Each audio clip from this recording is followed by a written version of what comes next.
ಪರಮ ಪಾವನವಾದದ್ದು ಇದುವೇ ಕಲ್ಲ ಕೈಲಾಸ ಕ್ಷೇತ್ರ ಪುಣ್ಯದಾಯಕವೂ ಮುಕ್ತಿದಾಯಕವೂ ಕೂಡ ಹೌದು.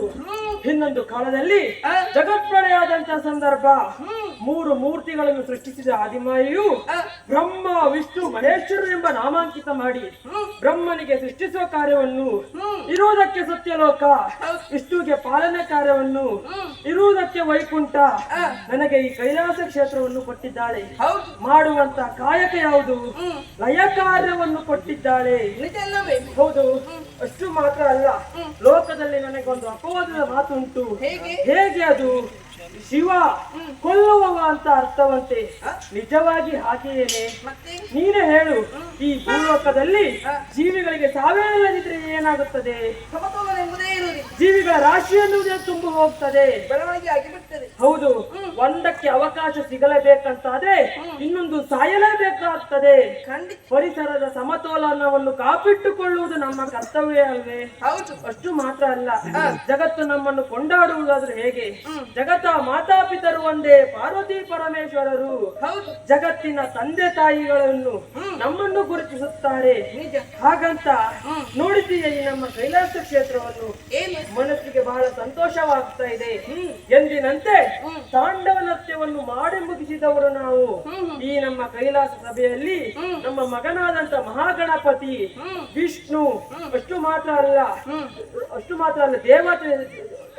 ದೇವತೆಗಳು ಅಷ್ಟು ಮಾತ್ರವೇ ನಮ್ಮ ಮಕ್ಕಳಾದಂತ ಧರ್ಮ ದೇವತೆಗಳು ಸಾಕಷ್ಟು ಜನ ನಮ್ಮ ಈ ಕೈಲಾಸದಲ್ಲಿ ಸೇರಿದ್ದಾರೆ. ಹೌದು.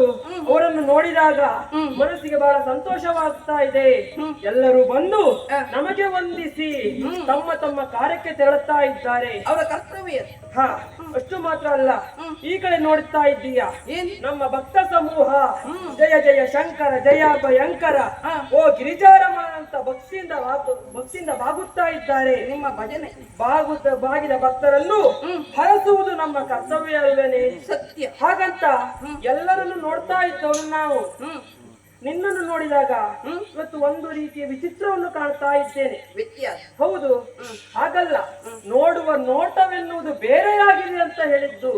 ಯಾವಾಗಲೂ ನನ್ನ ಮುಖವನ್ನು ನೋಡಿ ನಮಸ್ಕರಿಸಿ ಮಕ್ಕಳಿಗೆ ಬೇಕಾದಂತ ಕಾರ್ಯವನ್ನು ಕೊಡುವಳು ನೀನು. ಹಾಗಂತ ಇವತ್ತು ಹಾಗಲ್ಲ, ನನ್ನನ್ನು ಕೆಳಗಿನಿಂದ ಮೇಲಿನವರೆಗೂ ದಿಟ್ಟಿಸಿ ನೋಡ್ತಾ ಇದ್ದೀಯ.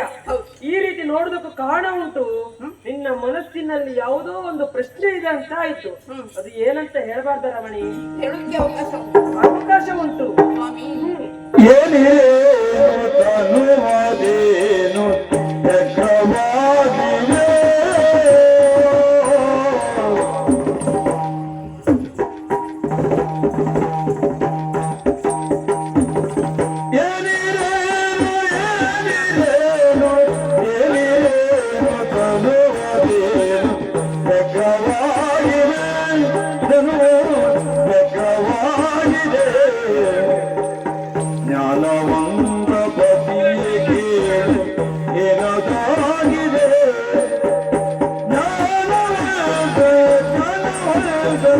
ಜ್ಞಾನವಂತ ಪತಿ ಕೇಳೋ